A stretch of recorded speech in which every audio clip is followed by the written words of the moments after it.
Il y a des moments dans la vie où nous avons l'impression de devoir affronter des géants, faire face à des adversaires bien plus grands que nous. Que faire face à une situation qui nous dépasse entièrement? Comment réagir lorsque les éléments se déchaînent, que les événements s'enchaînent sans nous laisser de répit? Ce dont nous avons besoin, c'est de rester bien accrochés au cep. Vous avez entendu la vidéo que nous a préparée André. Vous êtes donc bien au courant de comment fonctionne une vigne. Mais pour voir ce que nous pouvons en apprendre pour nos vies, nous allons lire un passage où Jésus parle justement de vigne, dans l'évangile de Jean, au chapitre 15, les versets 1 à 8. Juste avant ce texte, Jésus a quitté la maison où il avait pris son dernier repas avec ses disciples. Avec eux toujours, il fait route vers le jardin où il sera plus tard arrêté par ses ennemis. Mais on peut imaginer que pendant qu'il dit ces paroles, il est en train de marcher avec ses disciples, peut-être justement sur un chemin qui passe entre des vignes. Alors faisons route avec eux, à l'écoute de ce texte. Jésus dit : « C'est moi qui suis le vrai cep, et mon Père est le vigneron. Tout sarment qui est en moi et qui ne porte pas de fruit, il l'enlève. Et tout sarment qui porte du fruit, il le taille afin qu'il porte encore plus de fruits. Déjà, vous êtes purs à cause de la parole que je vous ai annoncée. Demeurez en moi, et je demeurerai en vous. Le sarment ne peut pas porter de fruits par lui-même sans rester attaché au cep. Il en va de même pour vous, si vous ne demeurez pas en moi. Je suis le cep, vous êtes les sarments. Celui qui demeure en moi et en qui je demeure porte beaucoup de fruits, car sans moi vous ne pouvez rien faire. Si quelqu'un ne demeure pas en moi, il est jeté dehors comme le sarment et il sèche. Puis on ramasse les sarments, on les jette au feu et ils brûlent. Si vous demeurez en moi et que mes paroles demeurent en vous, vous demanderez ce que vous voudrez et cela vous sera accordé. Ou demandez ce que vous voudrez et cela vous sera accordé. Ce qui manifeste la gloire de mon Père, c'est que vous portiez beaucoup de fruits. Vous serez alors vraiment mes disciples. Aujourd'hui, je vous propose de méditer ce passage en nous arrêtant sur 4 affirmations que fait Jésus. Je suis le cep et vous êtes les sarments. Sans moi, vous ne pouvez rien faire. Demeurez en moi. Demandez ce que vous voulez. De temps en temps, vous verrez un écran comme celui qui s'affiche en ce moment apparaître pour vous proposer de faire une pause pour réfléchir à une question ou en discuter avec d'autres si vous regardez la vidéo à plusieurs. Libre à vous de vous y arrêter plus ou moins longtemps. Je suis le cep, vous êtes les sarments. Alors que Jésus et ses disciples marchent dans la campagne, Jésus fait cette affirmation. Je suis le vrai cep et mon Père est le vigneron. Et plus loin, il ajoute, je suis le cep, vous êtes les sarments.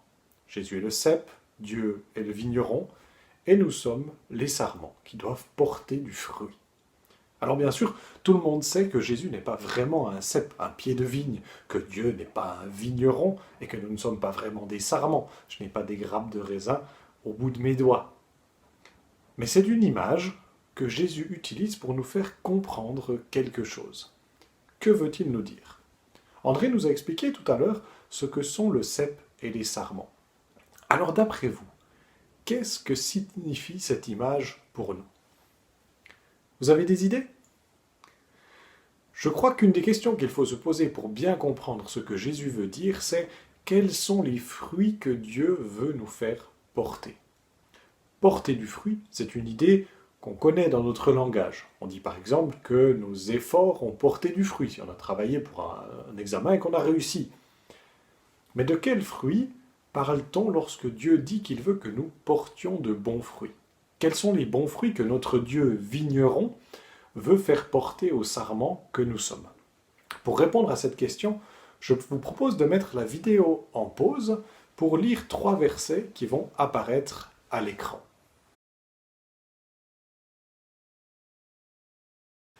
En lisant ces versets, qu'en pensez-vous? Le fruit que Dieu veut nous faire porter, c'est tout ce qui est juste, bon, saint, conforme à ce que Dieu veut. Ce sont de bonnes œuvres. Voilà ce que Dieu veut nous voir porter comme fruit. Faire le bien. Et dans les versets qui suivent notre texte d'aujourd'hui, Jésus va en particulier l'exprimer par deux choses, l'amour du prochain et l'obéissance au commandement de Dieu. Aimer notre prochain et obéir au commandement de Dieu. Cela va ensemble. On ne peut pas faire l'un sans l'autre. Et cela change nos vies, même dans les circonstances difficiles que nous pouvons traverser. C'est l'obéissance au commandement de Dieu qui fait que nous ne pensons pas qu'à nous, mais aussi aux autres, quand nous faisons nos courses alors que certains rayons des magasins sont un peu plus vides que d'habitude. J'aime beaucoup les pâtes, mais en faisant mes courses cette semaine, je n'ai pas pris toutes celles qui restaient dans le rayon. Il en fallait pour les autres. C'est aussi l'amour pour le prochain qui fait que nous respectons les règles demandées par notre gouvernement pour protéger la population, même si cela peut contrarier un peu nos habitudes, nos intérêts. Faire le bien, agir selon la justice, traiter les autres avec amour. C'est cela le fruit que Dieu veut voir sur sa vigne. C'est important pour lui. C'est pour cela qu'il veille sur cette vigne et en prend soin. Et il fait deux choses pour cela. Est-ce que vous les voyez dans le texte ? Jésus le dit au verset 2. D'une part, Dieu enlève les sarments qui ne portent pas de fruits. On y reviendra. Et puis d'autre part, il taille les sarments qui portent du fruit pour qu'ils puissent en porter encore plus. Comment les taille-t-il ? Eh bien, nous pouvons le savoir en regardant au verset 3 où Jésus dit à ses disciples que eux ont déjà été purifiés, sont déjà purs. En fait, Jésus fait un jeu de mots, puisque le verbe qu'il emploie pour parler de tailler la vigne est le même verbe que le verbe purifier. Et comment les disciples ont été purifiés ? Par la parole de Jésus. Alors si nous voulons pouvoir porter du fruit, nous devons continuer à écouter la parole de Jésus pour être purifiés, taillés par elle. Regardons donc la deuxième parole que nous avons retenue dans ce passage. Sans moi, vous ne pouvez rien faire. Voilà une affirmation importante, très importante même. Mais c'est bien sûr logique. Un sarment, une branche de vigne, ne peut rien faire s'il n'est pas rattaché au cep qui va le nourrir, le soutenir, lui donner des forces. Un sarment qui voudrait se détacher du cep pour se débrouiller tout seul, ce serait ridicule, nous le comprenons tous. Mais pour notre relation avec Dieu, c'est quelque chose que nous avons parfois plus de mal à comprendre. L'idée qu'un sarment soit dépendant de son cep, pas de souci. Mais l'idée que nous ayons toujours besoin de l'aide de Jésus, que nous ne soyons pas capables de faire quelque chose par nous-mêmes, il faut bien avouer que cela nous embête un peu plus, nous, en tant qu'êtres humains. Nous aimons bien nous débrouiller tout seuls, sans compter sur Dieu, sans écouter sa voix, en faisant selon nos idées. C'est ce que la Bible appelle le péché. Et cela a des conséquences dramatiques sur la vie dans notre monde. Même si, parfois, ils doivent quand même se résoudre à demander de l'aide aux autres, les êtres humains ont une tendance irrépressible à croire qu'ils doivent se montrer forts, arriver à se débrouiller tout seuls, sans aide, selon leurs propres idées. Mais ils n'ont pas toujours de bonnes idées, nous le savons. Et surtout, cela les plonge dans la peur, même s'ils essaient de le cacher. Si l'être humain croit qu'il doit pouvoir se débrouiller tout seul, il va très souvent être dans l'inquiétude. Pour les enfants, comme nous l'a raconté Vincent dans la vidéo de l'Écodim dimanche dernier, vous avez reçu des devoirs à la maison pendant cette période où il n'y a pas d'école. Mais imaginez ce qui serait passé si on vous avait dit « Bon, les enfants, il n'y a pas école et c'est trop compliqué de vous envoyer des devoirs. Ce qu'on va faire, c'est que vous allez vous débrouiller tout seul pour progresser en maths, en français, en néerlandais. Et puis, on fera les examens après le confinement, à la fin de l'année. Et comme vos parents doivent travailler à la maison, il ne faut pas trop leur poser des questions. Débrouillez-vous tout seul. » Vous imaginez cela ? Vous débrouillez tout seul pour faire tout ça et passer les examens à la fin de l'année ? Comment savoir ce qu'il faut apprendre ? À qui demander de l'aide ? Alors, quand on est un enfant, en général, on sait qu'on a besoin de l'aide des autres pour faire certaines choses, pour apprendre. C'est avec les autres qu'on peut développer nos capacités. Mais parfois, on oublie qu'on a besoin des autres. Et les adultes aussi l'oublient. Et on fait alors notre petit chemin sans demander d'aide, avec nos propres forces. Mais quelle inquiétude alors, souvent. Nous sommes si petits, et le monde est si grand. Nous sommes si fragiles, et il y a tant de dangers. Nous rêvons de grandes choses, et à tout moment, nous pourrions disparaître. tout peut s'arrêter du jour au lendemain. Un virus, un confinement, et nous voilà déjà arrêtés. Oui, il y a des dangers dans cette vie, des choses qui nous échappent. Contrairement aux mensonges que certains proclament sur Internet, l'Évangile et les promesses de Dieu ne nous permettent pas de dire que nous serons personnellement épargnés par cette épidémie que nous traversons. Mais si nous connaissons celui qui est le cep véritable, nous savons que ce n'est pas cela qui compte le plus. En tant que chrétiens, Jésus nous rappelle quelle est notre identité. Nous ne sommes pas le cep dont tout dépend, qui doit fournir la nourriture à tous les sarments pour qu'ils produisent du fruit, qui doit tout gérer. Non, nous sommes simplement un sarment à côté de beaucoup d'autres qui doit rester attaché au cep pour pouvoir produire du fruit et un jour rejoindre son Seigneur. Un sarment qui reçoit tout de son Seigneur. C'est pour cela que Jésus va beaucoup insister avec une troisième affirmation. Demeurez en moi. C'est en restant attaché au cep que nous pouvons produire du fruit. Regardez dans le texte, dans tout le texte, combien de fois apparaît le verbe demeurer, ou rester si vous voulez.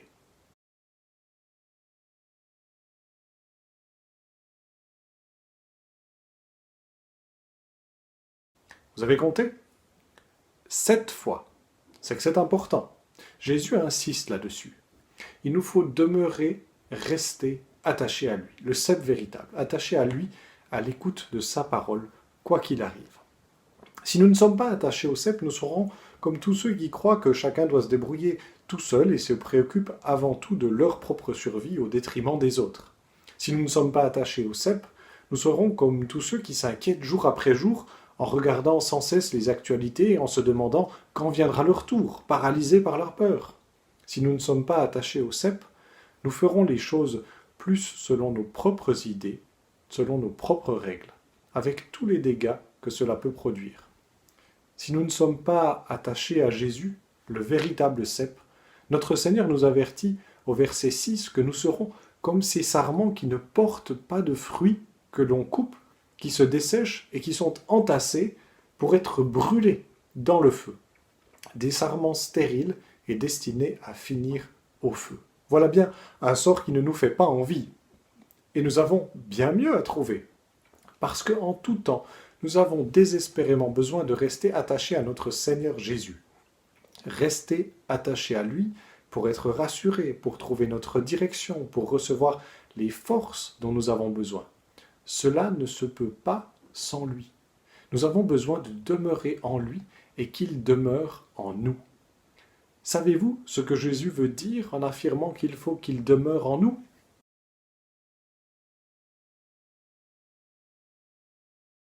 2 fois, Jésus parle de demeurer en lui et lui en nous. Et au verset 6, il parle de demeurer en lui et que sa parole demeure en nous. Voilà comment Jésus demeure en nous, par sa parole. Et c'est l'œuvre du Saint-Esprit, dont Jésus parle aussi, pas dans ces quelques versets, mais dans plusieurs endroits de ce grand discours. Le Saint-Esprit est celui qui nous permet de connaître et comprendre la parole de Dieu pour nos vies. Si on reste dans l'image que Jésus nous donne, le Saint-Esprit, avec la parole de Dieu, est un peu comme la sève qui va depuis le cep jusque dans tous les sarments et les nourrit, leur permet de porter du fruit. Le cep, comme tout arbre, nourrit ses sarments par la sève qu'il leur transmet. Et il en va ainsi de Christ, notre cep. Il nous nourrit par sa parole pour que nous puissions porter du fruit. C'est de lui que nous dépendons entièrement. Et c'est pour que nous puissions pleinement vivre cette dépendance et porter du fruit que Jésus nous fait encore cette promesse étonnante. Le dernier point sur lequel nous nous arrêtons. Demandez ce que vous voulez et cela vous sera accordé. Qu'est-ce que vous demanderiez si quelqu'un vous disait cela ?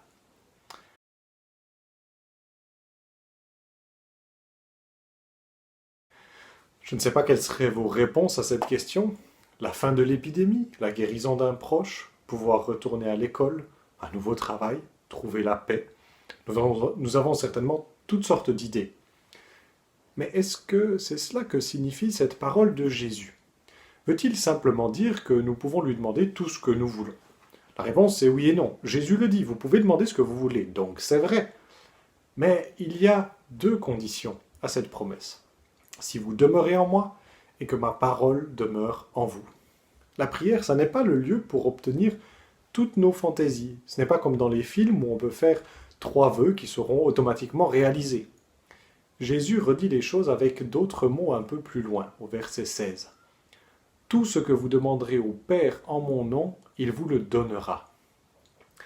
Nous demandons dans le nom de Jésus, avec sa parole en nous. Lorsqu'on fait quelque chose dans le nom de quelqu'un, au nom de quelqu'un, cela ne peut se faire qu'en accord avec lui, en accord avec ses paroles. Si par exemple, à la maison, votre papa est en train de mettre la table après avoir préparé le repas, ou votre maman, et qu'il vous demande « va dire à ta sœur ou ton frère de venir manger », vous allez faire les choses au nom de votre père, selon sa demande.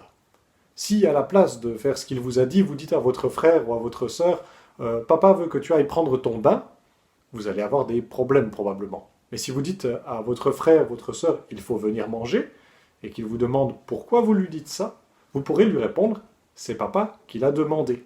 Vous agissez en son nom, et cela appuie votre demande. Eh bien, Jésus nous dit que nous pouvons aussi prier notre Dieu en son nom, au nom de Jésus. Et si nous prions en son nom, en accord avec ce qu'il est, avec ce qu'il veut, ce que nous avons entendu dans sa parole, nous sommes certains que Dieu nous exaucera. Par exemple, si nous prions Dieu de nous aider à porter de bons fruits, comme nous avons vu qu'il le veut pour nous, nous sommes certains qu'il va nous aider pour cela. Ça ne veut pas dire que nous arriverons à tout faire bien du jour au lendemain, mais Dieu va nous aider à progresser. Puisque nous sommes dépendants du cep et que c'est seulement avec lui que nous pouvons porter du fruit, nous devons lui demander ce dont nous avons besoin. Imaginez, ce serait terrible de dépendre de quelqu'un à qui nous ne pouvons rien demander, avec qui nous ne pouvons pas parler. Dès que nous sommes bébés, nous apprenons à faire entendre notre voix à ceux dont nous dépendons, nos parents. Même s'il ne peut pas encore nous dire précisément s'il veut manger, dormir, être dans les bras, être changé, notre fils Jonas sait se faire entendre lorsqu'il veut faire quelque chose ou qu'il veut quelque chose. Et Jésus nous fait cette promesse. Si nous marchons en lui, à l'écoute de sa parole, nos demandes trouveront toujours écho auprès du Père céleste. Nous ne pouvons rien faire sans lui, mais nous pouvons lui demander ce dont nous avons besoin pour faire ce qu'il veut. Si nous vivons dans cette intimité avec notre Seigneur, comme ses disciples véritablement, il nous conduira et exaucera notre prière pour porter des fruits à la gloire de notre Père. Jésus s'adresse ainsi à nous aussi. Je suis le cep, vous êtes les sarments. Sans moi, vous ne pouvez rien faire. Demeurez en moi. Demandez ce que vous voulez. Alors comment vivre cela cette semaine? Eh bien, rappelons-nous toujours qui est notre cep, Jésus, notre Sauveur. Le Dieu vivant, venu à notre secours. Si nous sommes chrétiens, nous sommes attachés au cep véritable. Ce n'est pas une plante malade, fragile, abîmée. Non, ce n'est pas une plante incapable de porter du fruit. Le cep véritable est notre Seigneur, le Dieu de la vie, le Dieu de la résurrection, le Dieu qui peut créer et transformer toute chose par sa seule parole. Nous sommes ses sarments. Ne nous laissons pas tromper en croyant que nous pouvons nous débrouiller sans lui face aux difficultés de la vie, face aux craintes qui nous paralysent peut-être, face aux doutes qui peuvent nous assaillir. Retournons à lui et à sa parole. Vous êtes peut-être très occupé en ce moment. Vous ne tiendrez pas sans la parole de Dieu. Même si pour quelque temps ce n'est que quelques minutes chaque jour, laissez-le vous encourager en lisant quelques versets et en les méditant. Ou peut-être que vous avez en ce moment plus de temps que d'habitude. Ne vous laissez pas non plus disperser en tous sens, mais gardez du temps pour lire et écouter ce que nous dit notre Seigneur, pour le partager avec d'autres, en famille par exemple.